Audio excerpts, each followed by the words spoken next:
Hello friends, study with Krishna channel में एक बार आपका फिर स्वागत है और मैं हूं कृष्णा यादव। फ्रेंड्स, आधुनिक भारत का इतिहास हम पढ़ रहे थे और हमने पढ़ा कि किस प्रकार से यूरोपीय कंपनियां व्यापार के उद्देश्य से भारत में आई और उन्होंने अलग अलग जगह पे कोठियां बनाई हुई हैं। तो अभी तक हमने पढ़ा था कि पुर्तगाली आए, उसके बाद डच, उसके बाद अंग्रेज आए। आज हम पढ़ने वाले हैं एक और प्रमुख कंपनी के विषय में जो फ्रांस से आई, यानी फ्रांसीसी ईस्ट इंडिया कंपनी के विषय में आज हम पढ़ेंगे।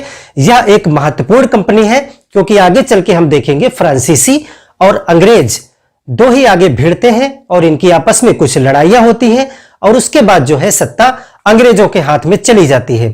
तो आज की इस क्लास में हम चर्चा करने वाले हैं फ्रांस के विषय में। तो इसको आपको समझना इसलिए जरूरी है क्योंकि जब हम east India company, British east India company के विषय में पूरी तरीके से पढ़ेंगे तो वहां पर हमें यह देखना होगा कि किस प्रकार से उन्होंने फ्रांसीसियों को हरा करके अपनी सत्ता मजबूत की।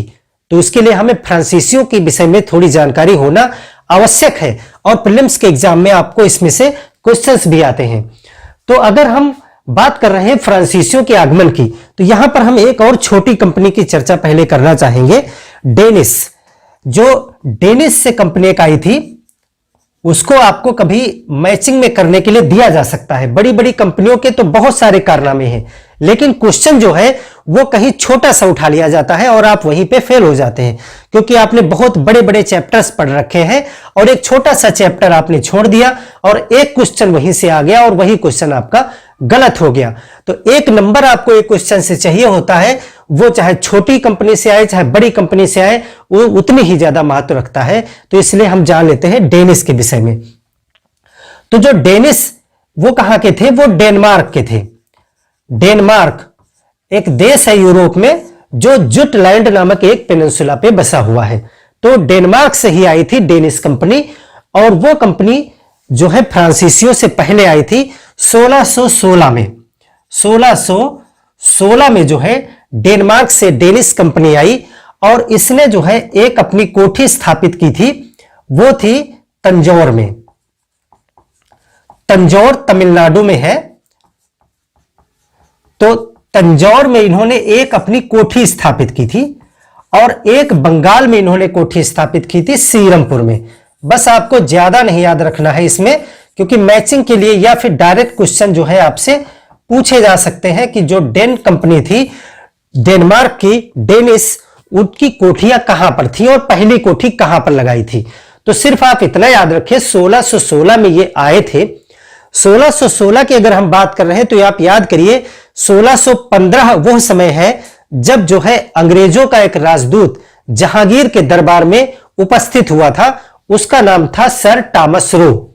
तो सर टॉमस रो जो है 1615 में जहांगीर के दरबार में अनुमति लेने के लिए गया हुआ था और 1616 में जो है डेनमार्क की कंपनी डेनिस आती है और तंजौर तमिलनाडु के तट पे यहां पर अपनी एक कोठी स्थापित करती है और एक बंगाल में बाद में उन्होंने सीरमपुर में कोठी स्थापित की थी। उसके बाद में 1745 वो समय है जब प्रथम कर्नाटक युद्ध होने वाला था। 1616 में ये आए और दो ही जगह पे इनका मेन कारोबार रहा, बहुत बड़ी कंपनी नहीं थी, इसीलिए इसके विषय में ज्यादा हम नहीं पढ़ेंगे। 1746 में जो है प्रथम कर्नाटक युद्ध फ्रांस और अंग्रेज के बीच में छिड़ गया था। उसके एक साल पहले, यानी जब हवा गर्म थी युद्ध की, उसके एक साल पहले ही 1745 में ही ये अपना सब कारोबार अंग्रेजों को बेच करके भारत छोड़ करके चले गए। तो आप नोट डाउन कर लें कि 1745 में इन्होंने जो है अपनी सारी कोठियां बेच दी। किसको? अंग्रेजों को। अंग्रेजों को अपना भारत का पूरा व्यापार बेच करके ये वापस अपने देश में चले जाते हैं। तो अब यहां पे एक क्रम आ जाता है कि हम अगर देखें भारत में जो यूरोपीय कंपनियां आई उनका एक हम विस्तृत क्रम बना लें तो नंबर 1 पे आते हैं पुर्तगाली। नंबर 1 पे आए पुर्तगाली। कब आए? 1498 में। 1498 में पुर्तगाली आते हैं। और दूसरे नंबर पे आए डच। डच को हमने पढ़ा था कि ये 1595 में आए। और तीसरे नंबर पे आए अंग्रेज। तीसरे नंबर पे कौन आया? अंग्रेज 1600 में। और चौथे नंबर पे कौन आ गया? चौथे नंबर पे है डेनिस। डेनिस आए 1616 में। डेनिस 1616 में। और पांचवें नंबर पे आए फ्रांसीसी। फ्रांसीसी आते हैं 1664 में। और उसके बाद एक कंपनी और आई थी स्वीडिश, यानी स्वीडन की कंपनी थी। स्वीडिश आए थे 1731 में। लेकिन स्वीडिश के विषय में हम ज्यादा नहीं पढ़ते हैं क्योंकि इनका भारत में ज्यादा कुछ व्यापार नहीं था, ये चीन से ज्यादा रिलेटेड रहे थे। लेकिन कभी आपको क्वेश्चन दिया जा सकता है क्रम बनाने के लिए, तो वहां पर अगर डेनिश और स्वीडिश को आप छोड़ देंगे तो कभी आपसे अगर प्रश्न इस तरह कोई विकल्प आ जाता है कि यूरोपीय कंपनियों में फ्रांसीसी पांचवें नंबर पे आई थी, ये गलत है या सही, तो आप अगर सिर्फ चार ही कंपनी मेन याद रखेंगे, पुर्तगाली, डच, अंग्रेज, फ्रांसीसी, तो आपको लगेगा कि फ्रांसीसी तो चौथे नंबर पे आए थे, तो ऑप्शन गलत है कि वो पांचवें नंबर पे आए थे। तो वहां पर आपका प्रश्न जो है वो गलत होने की संभावना हो जाएगी। उदाहरण के लिए अगर एक क्वेश्चन आ जाता है, जैसे कि आजकल प्रश्न आते हैं कि निम्नलिखित बिंदुओं पे विचार कीजिए, इनमें से कौन से सही है कौन से गलत है, तो उसमें एक अगर विकल्प दिया हुआ है कि भारत आने वाली यूरोपीय कंपनियों में फ्रांसीसी कंपनी जो है वो पांचवें नंबर पे आई थी, तो अगर आपने बीच में डेनिश को नहीं पढ़ा है तो आपको लगेगा फ्रांसीसी चौथे नंबर पे आए थे, तो आप क्या करेंगे? आप उस विकल्प को गलत मान लेंगे और आपका प्रश्न जो है वो गलत हो जाएगा। इसीलिए सभी को आपको जानना जरूरी है, इतनी कंपनियां जो है यूरोप से आई थी और उनका यह क्रम है: पुर्तगाली, डच, अंग्रेज, डेनिश, फ्रांसीसी और स्वीडिश या स्वीडन की कंपनी जो आई थी। तो यहां पर हमने पुर्तगालियों को पढ़ा और वर्तमान में जब हम देख रहे हैं कि फ्रांसीसी कंपनी की हम बात करने जा रहे हैं आज की इस क्लास में, तो 1664 की बात हम करेंगे। 1664। तो जब 1664 में यह कंपनी भारत में आ रही है तो भारत की सिचुएशन हमें जानना जरूरी है। तो अगर आपसे प्रश्न पहला यह किया जाए कि जब अंग्रेज आए थे भारत में तो उस समय भारत में केंद्रीय सत्ता किसका शासन था भारत में, यह आप हमें कमेंट करके बताएं। अगर आपने हमारा क्लास पिछला अच्छी तरीके से पढ़ा है तो आपको पता होगा। आपसे मैं प्रश्न कर रहा हूं, देखते हैं कौन कौन इसका सही उत्तर देता है। तो प्रश्न है कि जब अंग्रेजी ईस्ट इंडिया कंपनी भारत आई थी तो उस समय भारत में केंद्रीय सत्ता पे कौन बैठा हुआ था, यानी कौन था भारत का शासक, यह आपका है प्रश्न। अब दूसरी बात करते हैं कि जब फ्रांसीसी सत्ता आती है, फ्रांसीसी कंपनी आती है, उस समय भारत में कौन बैठा हुआ है। तो भारत में जो शासक है वो कौन है? 1664 की हम बात कर रहे हैं, तो यहां पे जो है औरंगजेब का शासक है। कौन है औरंगजेब? मुगल शासक है जो केंद्रीय सत्ता पे बैठा हुआ है, यानी भारत में मुगल शासन है। और जिस समय फ्रांसीसी कंपनी भारत में एंटर कर रही है, यानी फ्रांसीसी कंपनी की स्थापना हो रही है, उस समय भारत में शासन किसका है? औरंगजेब का शासन है। और यहां पर क्या सिचुएशन है, अगर हम 1664 की बात करें तो 1664 के आसपास आते हुए हम देख रहे हैं कि पुर्तगाली यहां पर आए हुए हैं और हिंद महासागर में, यहां गोवा में और बंगाल में, कासिम बाजार, हुगली, इन सब जगहों पे जो है ये बैठे हुए थे। डच भी आ चुके हैं और डच जो है कुछ स्थान पुर्तगालियों से जीत चुके हैं और इनका मेन सेंटर कहां है? यहां पुलिकट में बैठे हुए हैं। ये सब जगहों पे डच बैठे हुए हैं। अंग्रेज भी आ चुके हैं और अंग्रेज भी अपना जो है यहां कई जगहों से व्यापार स्टार्ट कर चुके हैं, जैसे कि मद्रास में आ चुके हैं, वो यहां सूरत में बैठे हुए हैं और उनको बंबई भी इस समय तक मिल चुका है। हमने पिछली क्लास में पढ़ा था कि यहां पे जो है बंबई किसको मिल चुका है? अंग्रेजों को। कब मिला था बंबई? आप हमें कमेंट करके बताएं कि बंबई जो है अंग्रेजों को कब प्राप्त हुआ था। अंग्रेजों को बंबई कब, या क्वेश्चन को थोड़ा सा बदलिए, यहां पे आपको कंफ्यूजन हो जाएगा। आप इस तरह बताएं कि ईस्ट इंडिया कंपनी को बंबई कब प्राप्त हुआ था, ईस्ट इंडिया कंपनी को। तो 1664 की बात कर रहे थे हम फ्रांस में। तो फ्रांस के जो उस समय राजा है वो है लुई 14th यानी लुई 14वां, ठीक है, 14 नंबर के ये राजा थे, लुई नाम था इनका, लुई 14th, ये वहां पे शासक है और इनका एक मंत्री है, लुई 14th का एक मंत्री है, मंत्री का नाम है कोलबर्ट। मंत्री का क्या नाम है? कोलबर्ट। कोलबर्ट वो प्रथम व्यक्ति था जिसके मन में यह विचार आया कि पुर्तगाली, डच और अंग्रेज ये सभी लोग जाकर के पूर्व के देशों से अर्थात भारत और एशिया के देशों से व्यापार कर रहे हैं और अत्यधिक मुनाफा कमा रहे हैं। कोलबर्ट के मन में विचार आया तो कोलबर्ट अपने शासक के पास गया, मंत्री था ये, लुई 14th के पास गया और इसने कहा कि महाराज, भारत जैसे देशों से अनेक कंपनियां जा करके और तमाम लाभ कमा रही हैं, तो क्यों ना अपनी भी एक कंपनी बनाई जाए और उसको पूरब के देशों से व्यापार करने के लिए भेजा जाए। बात समझ में आ गई लुई 14th के। लुई 14th ने कहा कि बिल्कुल सही है, ठीक है, एक कंपनी का गठन करिए। तो यहां पे जो फ्रांसीसी कंपनी बन रही है वो एक सरकारी कंपनी है, उसको जो है सरकार के द्वारा गठित किया गया और वो एक सरकारी कंपनी है। अभी तक जो हम देख रहे थे वो सब व्यक्तिगत है, प्राइवेट कंपनियां हैं, यह एक सरकारी कंपनी है फ्रांस की और इसका नाम रखा गया द कंपनी इंड ओरिएंटल, द कंपनी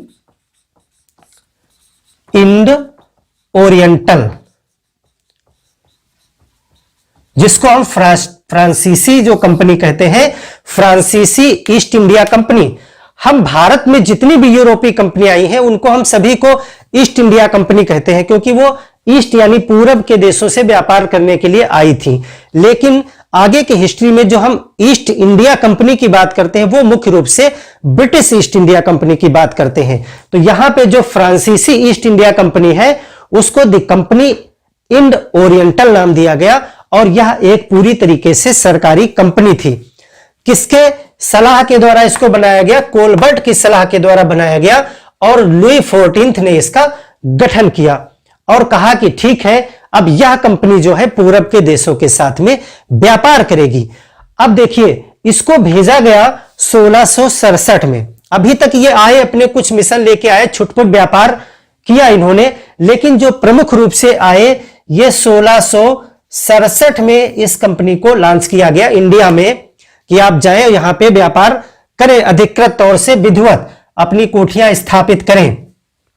अभी तक जो इस दरमियान 1664 से 1667 इन्होंने व्यापार किया वो ऐसे ही छुटपुट, जैसे कि आप जाएं और सामान ले आए बेचे उस तरह से, लेकिन अभी तक इनकी कोई कोठी यहां यानी एक परमानेंट सेंटर नहीं था इंडिया में। तो अब 67 में यह कहा गया कि आप इंडिया जाइए और इंडिया में कोई एक परमानेंट जगह बनाइए, हमको अब ज्यादा व्यापार करना है तो वहां पे हमारी एक कोठी फैक्ट्री होनी चाहिए।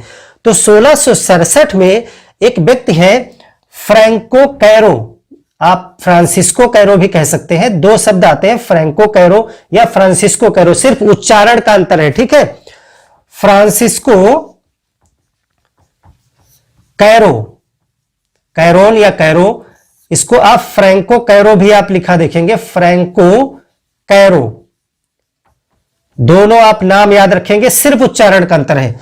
तो फ्रांसिस्को कैरो नाम का एक व्यक्ति, उसके निर्देशन में यह काम भेजा गया कि अब आपको इंडिया में एक कोठी की स्थापना करनी है। तो फ्रैंको कैरो चलता है 67 में और इसके साथ एक व्यापारी मिल जाता है, ईरानी व्यापारी, एक ईरानी व्यापारी इसको मिल जाता है जिसका नाम है मरकारा। कौन है? मरकारा, यानी फ्रांसिस्को कैरो और इसको एक व्यापारी, ईरानी व्यापारी मिल जाता है जिसका नाम है मरकारा। ये आते हैं मिशन लेकर के और ये एक कोठी स्थापित करते हैं आकर के अपनी सूरत में।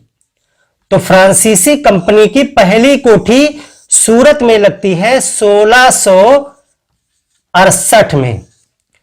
1668 में ये अपनी एक पहली कोठी सूरत में स्थापित करते हैं। सूरत आपके लिए अपरिचित तो नहीं है, सूरत में डच अपना व्यापार कर रहे हैं, सूरत में अंग्रेज बैठे हुए अपना व्यापार कर रहे हैं। अगर हम प्रथम कोठी की बात करें तो अंग्रेजों ने भी 1608 में अपनी एक कोठी सूरत में लगाई थी, सबसे पहली कोठी।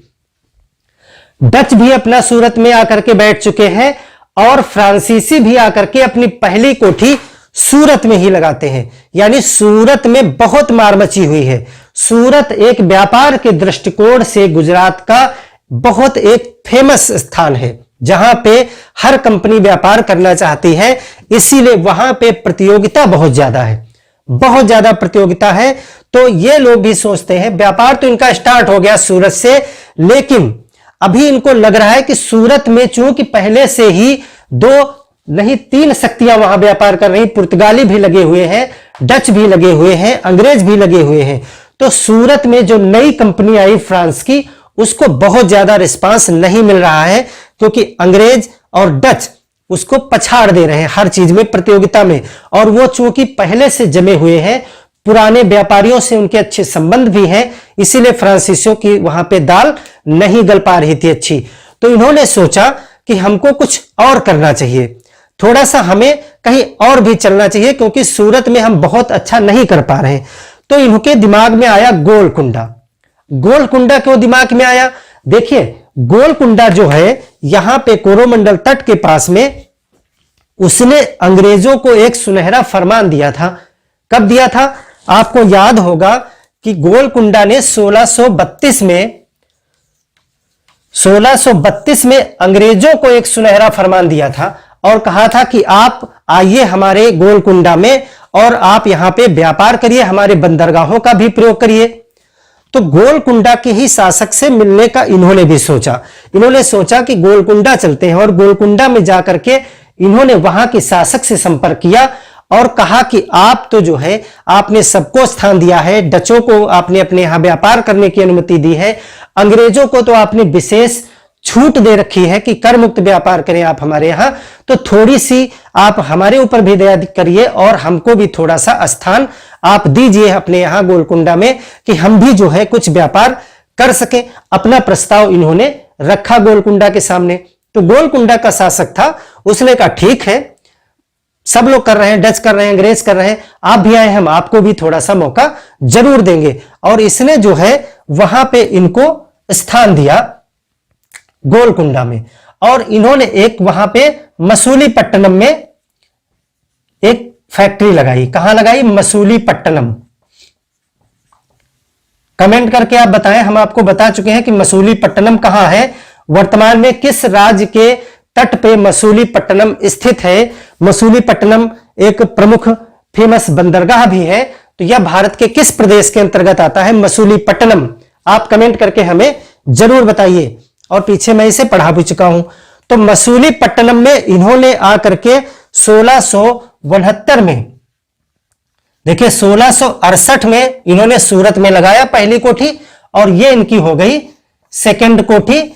मसूलीपट्टनम में इन्होंने लाके लगा दी। अब आप बताइए क्या कुछ फर्क पड़ा? सूरत में प्रतियोगिता थी, तो मसूलीपट्टनम में क्या है? मसूलीपट्टनम में भी तो डच बैठे हुए हैं, मसूलीपट्टनम में पुर्तगाली भी बैठे हुए हैं, मसूलीपट्टनम में अंग्रेज भी बैठे हुए हैं। तो मसूलीपट्टनम में आकर के क्या इनको अपने पुराने जंजाल से छुटकारा मिल गया? नहीं, यहां भी उनके जो है दिग्गज पहले से बैठे हुए व्यापारी मसूलीपट्टनम में भी इनको नहीं बढ़ने दे रहे थे, क्योंकि अंग्रेज लोग इतने विस्तारवादी हो गए थे। अंग्रेज लोगों ने क्षेत्रीय व्यापारियों के ऊपर इतना दबाव बना लिया था कि अब नई कंपनी को उतना अच्छा मौका नहीं बन पा रहा था। तो इनके दिमाग में बराबर ये बात आ रही थी कि कुछ जगह हट करके हम अगर बैठे तो हम वहां के क्षेत्र के किसानों को, वहां के क्षेत्र के व्यापारियों को प्रभावित कर लेंगे। थोड़ा सा जैसे कि आपकी दुकान हो, थोड़ा सा अलग हटके हम अगले चौराहे पे अगर हम बना ले जा करके, तो हम वहां के क्षेत्र के कस्टमर पकड़ लेंगे। तो ऐसा इन्होंने सोचा।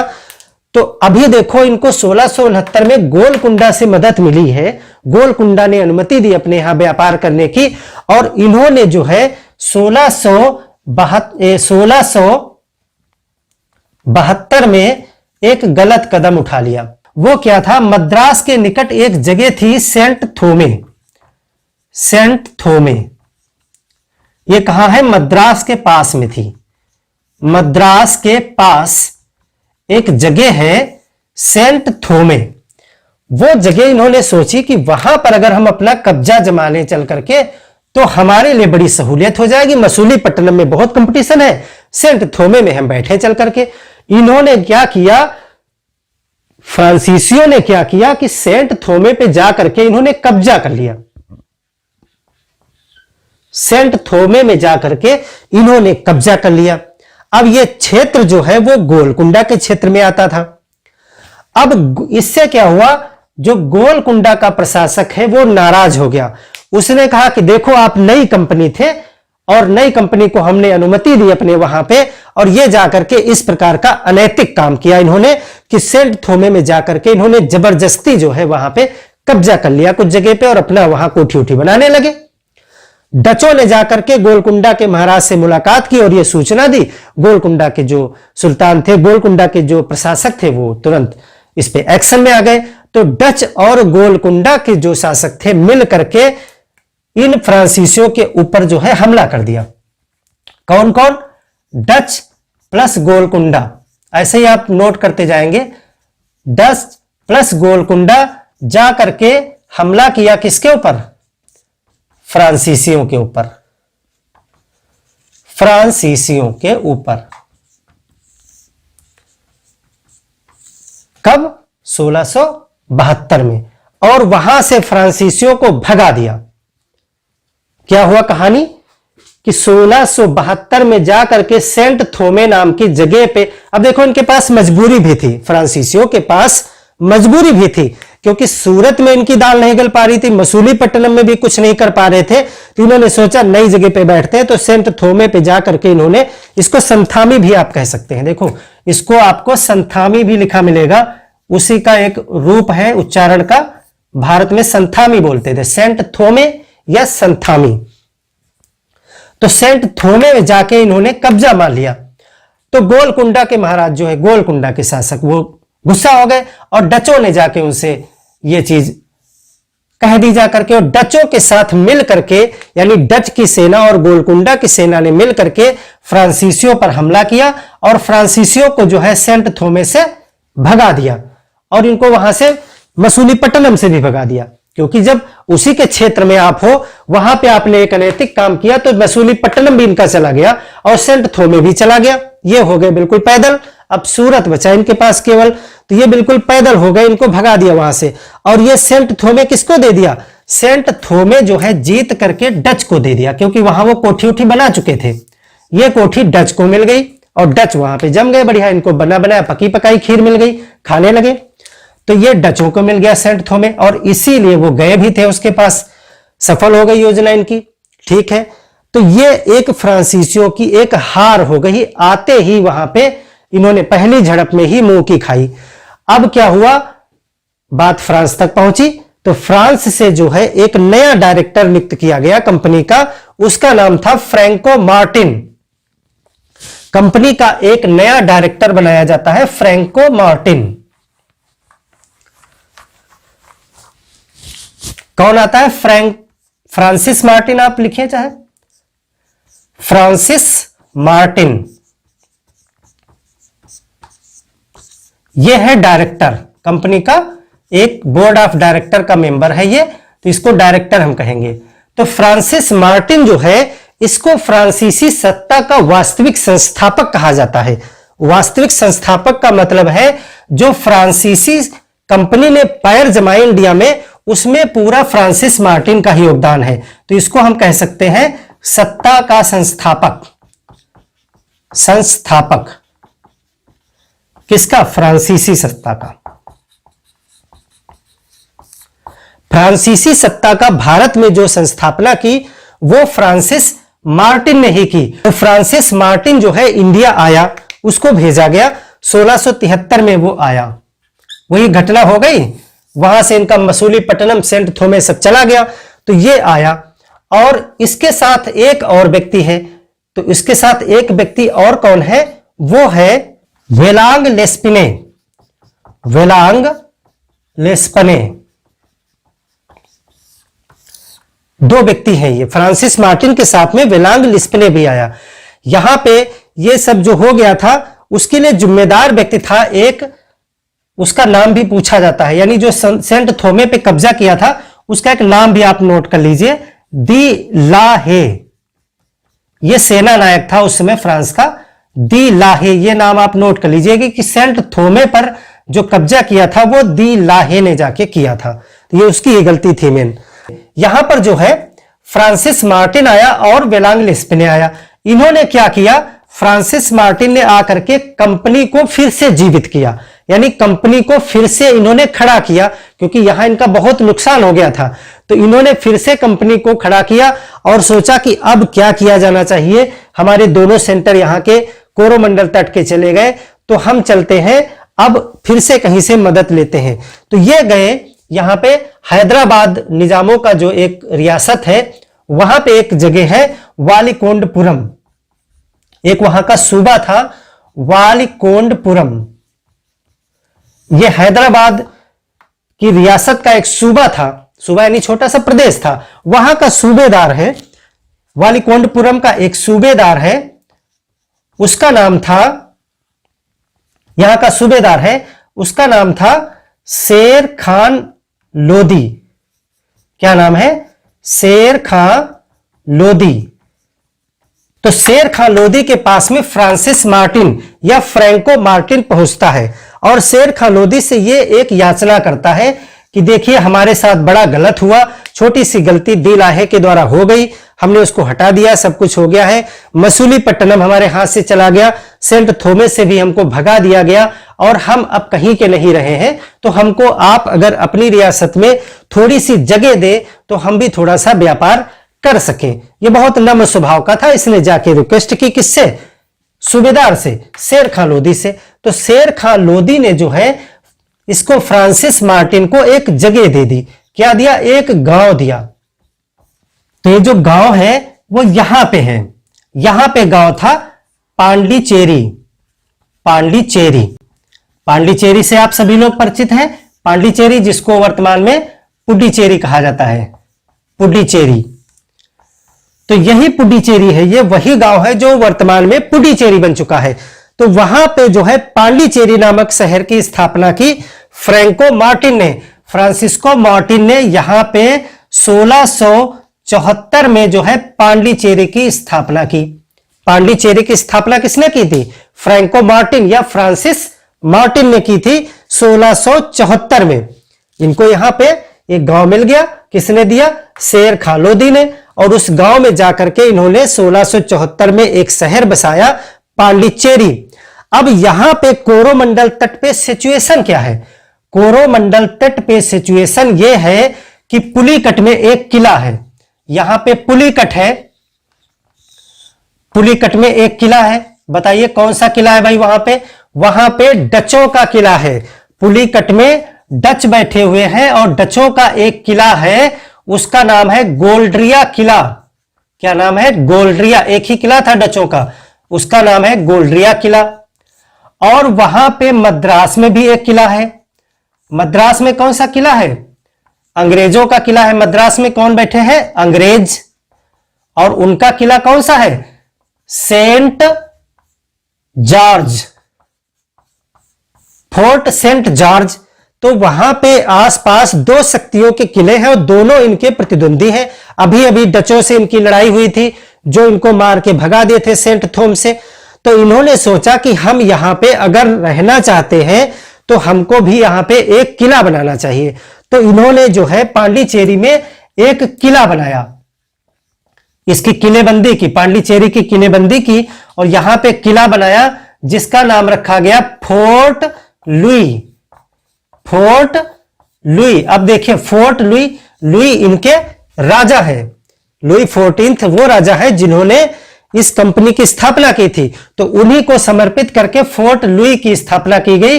और वो किला कहां है, पांडिचेरी में है। और यहीं पे जो है फ्रांसीसियों ने अपनी बस्ती बना ली। और आने वाले समय में आप देखेंगे कि पांडिचेरी और पुडुचेरी को फ्रांसीसियों ने बहुत डेवलप किया, बहुत डेवलप किया। और आजादी के बाद तक हम देखेंगे 1947 में भारत आजाद हुआ और 1954 तक जो है पांडिचेरी को फ्रांसीसियों ने नहीं छोड़ा।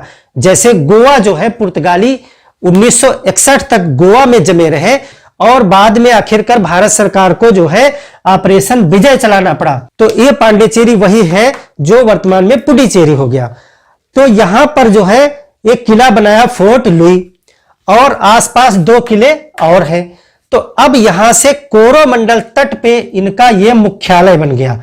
ये क्या बन गया? मुख्यालय। अब यहीं से ये अपना सारा कारभार जो है देखने लगे यहाँ के, और चालू हो गया व्यवसाय इनका कोरोमंडल तट पे। फिर इसके बाद जो है इन्होंने सोचा अब हम बंगाल की तरफ चलते हैं, क्योंकि बंगाल भी उस समय एक उभरता हुआ व्यवसायिक सेंटर था। जैसे इधर सूरत था, इधर मसूलीपट्टनम वगैरह थे, यहाँ पे कोचीन था। इसी तरह यहां बंगाल में भी जो है बहुत ज्यादा सूती वस्त्रों का, सोरा का, इन सब चीजों का और रेशमी वस्त्रों का खास करके जो है यहां बंगाल में बहुत ज्यादा व्यापार होता था। तो इन्होंने सोचा कि अब हम चलते हैं बंगाल।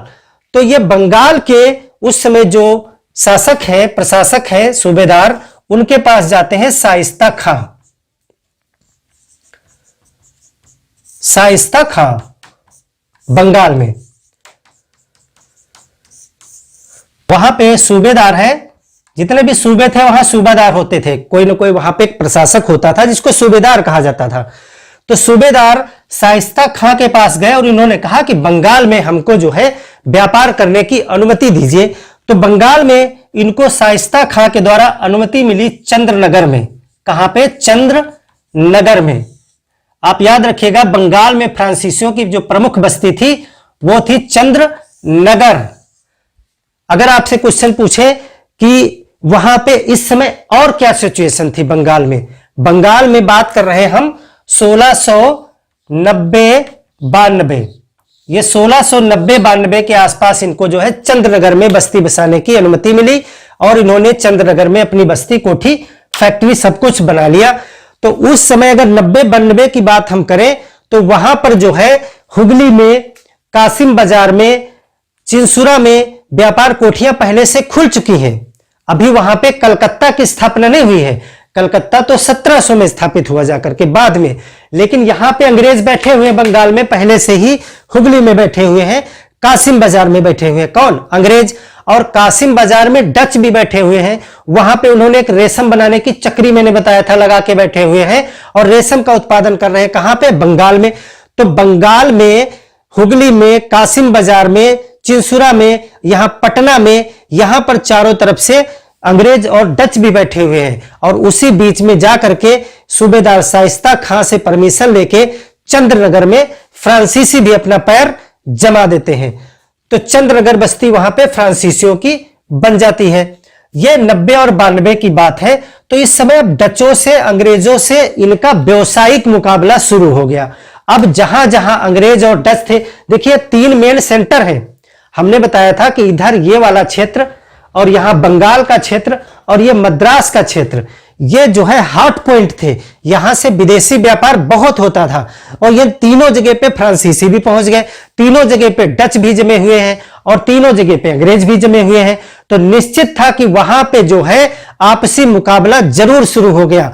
तो डचों से पहला इनका भिड़ा मुकाबला, अभी अंग्रेजों से नहीं भिड़ा, डचों से इनका मनमुटाव शुरू हो गया जगह जगह। तो डचों ने क्या किया? वहां तो कुछ नहीं बोले, डचों ने यहां पे इनके साथ जो है हमला किया पांडिचेरी पे, क्योंकि पांडिचेरी इनका प्रमुख केंद्र था। तो मुख्यालय पे ही हमला बोल दिया। 1693 में डचों ने जो है 1693 में पांडिचेरी पे हमला बोल दिया। कहां पे? पांडिचेरी पे हमला कर दिया इन्होंने, और इसको जो है जीत लिया। यहां से फ्रांसीसियों को भगा दिया डचों ने, और इसको अपने कब्जे में ले लिया। अब 5 साल तक लगभग जो है डच पांडिचेरी को अपने कब्जे में लिए रहे, और 5 साल के बाद में डचों और फ्रांसीसियों के बीच में एक संधि हुई। 1698 में एक संधि हुई, उसका नाम आप नोट कर लें, क्योंकि वो पूछा जा सकता है। किसके किसके बीच में हुई? डच प्लस फ्रांसीसी, इनके बीच एक संधि हुई, और यह कहा गया कि हम आपस में अब समझौता कर लेते हैं, और पांडिचेरी वापस फ्रांसीसियों को दे दिया। उस संधि का नाम है रिजविक की संधि। रिजविक की संधि।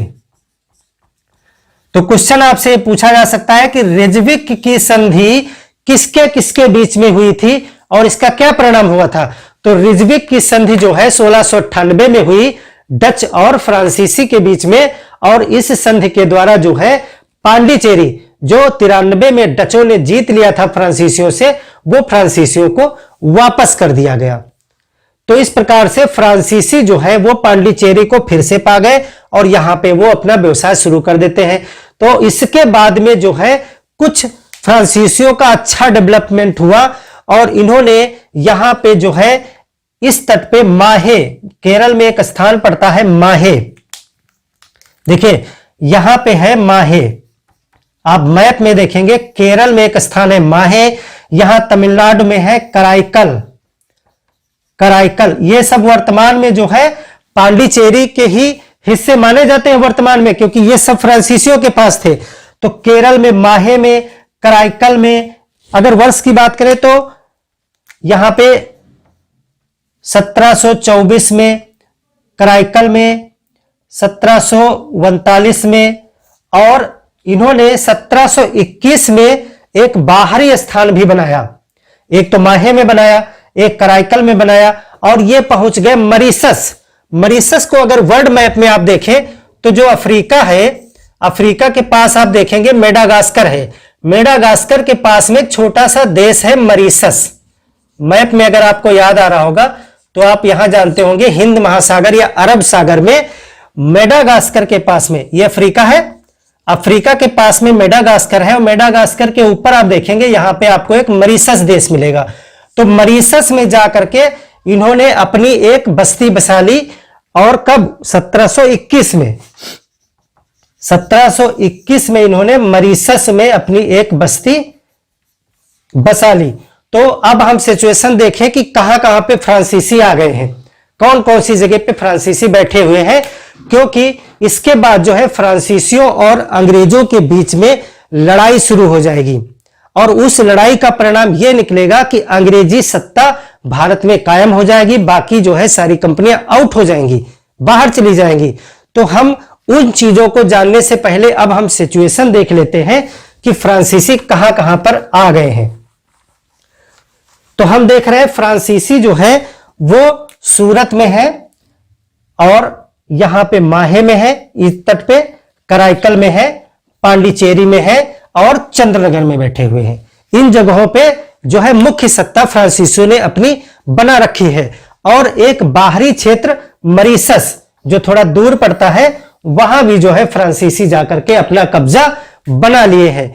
तो अब इन सब चीजों से अब मेन मुकाबला जो है अंग्रेजों और फ्रांसीसियों के बीच में फंस गया, क्योंकि ये दोनों देश यूरोप में भी आपस में जो है भिड़े रहते थे हमेशा, और भारत में भी आकर के इनकी कंपनियां भिड़ गईं। यानी इनकी टक्कर यूरोप में भी थी और इनकी टक्कर यहां इंडिया में भी हो गई। तो इसका परिणाम होता है कि इनके बीच जो है 3 युद्ध होते हैं जिनको कर्नाटक युद्ध कहा जाता है। 3 युद्ध होते हैं जिनको कहा जाता है कर्नाटक युद्ध। तो वो कर्नाटक युद्ध हमें पढ़ने हैं, क्योंकि ये जो है भारत के इतिहास में प्रमुख स्थान रखते हैं कर्नाटक युद्ध ही, और इन्हीं के द्वारा जो है अंग्रेजी कंपनी का इतिहास बदल गया। और ये जो है मेन जो इनके मुकाबला करने वाले थे फ्रांसीसी कंपनी, उनको भगाने में कामयाब हो गए, और इसके बाद जो है अंग्रेजी कंपनी अकेले ही पूरे भारत पे अपना शासन जमा लेती है। तो वो 3 कर्नाटक युद्ध हुए जिनको कहा जाता है प्रथम कर्नाटक युद्ध। बहुत इंपॉर्टेंट है, इनको जानना आपको जरूरी है। ये जो है 1746 से लेकर के 48 तक चलते हैं। ये 1746 से 48 तक ये प्रथम कर्नाटक युद्ध हुआ, और फिर द्वितीय कर्नाटक युद्ध जो हुआ वो अगले साल फिर स्टार्ट हो गया, यानी 1749 से लेकर के 1754 तक चला। और फिर तृतीय कर्नाटक युद्ध एक और हुआ जो है 1756 से लेकर के 1763 तक चला। तो ये 3 युद्ध जो है कर्नाटक युद्ध के नाम से जाने जाते हैं। प्रथम कर्नाटक युद्ध, द्वितीय कर्नाटक युद्ध, तृतीय कर्नाटक युद्ध। और ये तीनों युद्ध जो है वो फ्रांस और ब्रिटेन के बीच में लड़े गए और तीनों युद्ध के अलग अलग कारण थे, अलग अलग परिणाम हुए। कुछ कारण यूरोप से संबंधित थे, कुछ कारण भारत से संबंधित थे। तो ये युद्ध क्यों हुए, इनका क्या परिणाम हुआ, कौन सी संधियां हुई, बहुत इंपॉर्टेंट टॉपिक आपका रिटेन के दृष्टिकोण से भी है और प्रीलिम्स के दृष्टिकोण से भी है। तो हम अगले चैप्टर में इन 3 युद्धों के विषय में डिटेल में पढ़ेंगे। और यदि आप किसी पुस्तक में पढ़ते हैं या कहीं भी आप इसे देखते हैं तो ये बहुत कंफ्यूजिंग पार्ट है। आपको यहां जब पढ़ेंगे तो बहुत कंफ्यूजिंग पार्ट है कि कौन जीत रहा है, कौन हार रहा है, क्यों लड़ रहे हैं। कभी ये इनकी तरफ हो जाते हैं, कभी वो उनकी तरफ हो जाते हैं। आप कुछ समझ ही नहीं पाते कौन किसकी तरफ से लड़ रहा है और किसका क्या परिणाम निकल रहा है और रीजन क्या है। तो ये बहुत कंफ्यूजिंग भी आपको लगता है, इसीलिए आप ये चैप्टर छोड़ भी देते हैं। अक्सर स्टूडेंट्स जो है वो कर्नाटक युद्ध वाला चैप्टर ही छोड़ देते हैं क्योंकि उनकी समझ में नहीं आता कि कौन किसकी तरफ से लड़ रहा है, क्यों लड़ रहा है। तो ये कंफ्यूजन मैं बिल्कुल निश्चित तौर से इतनी इजी तरीके से आपको समझा दूंगा नेक्स्ट चैप्टर में कि आप इसे कभी भूलेंगे नहीं। कर्नाटक युद्ध के विषय में हम अगले चैप्टर में देखेंगे और इन युद्धों के बाद में हमारा मेन फोकस जो है ईस्ट इंडिया कंपनी का जो डेवलपमेंट हुआ उस पर होगा और हम हिस्ट्री को आगे बढ़ाएंगे। तो आज की इस क्लास में हमने देख लिया कि किस प्रकार से डेनिश और फ्रांसीसी कंपनियों का भारत में आगमन हुआ और कहां कहां उन्होंने पैर अपने जमा लिए। तो मिलते हैं अगली क्लास में जहां हम पढ़ेंगे कर्नाटक के युद्ध। तो फ्रेंड्स आपसे रिक्वेस्ट है कि जो नए दर्शक हैं वो हमारे चैनल को जरूर सब्सक्राइब कर लीजिए क्योंकि इससे भी हमें मनोबल बढ़ता है। और अगर वीडियो आपको पसंद आई है तो आप उसे लाइक जरूर करें और जो प्रश्न मैंने बताए हैं आप उसे जरूर कमेंट करके हमें बताया करें, क्योंकि अगर आप हमारे चैनल पे आए हो और आप सीरियस तैयारी कर रहे हैं तो हमारी आप कम्युनिटी टैब में क्वेश्चन आंसर सीरीज में भी भाग लीजिए। वहां पे मैं निश्चित तौर से 4-5 प्रश्न प्रतिदिन आपको देता हूं और 20 प्रश्नों के बाद में उनका आंसर भी पोस्ट किया जाता है। तो आप उसमें भी भाग लीजिए, आपको फायदा ही होगा। तो मिलते हैं अगली क्लास में, तब तक के लिए धन्यवाद।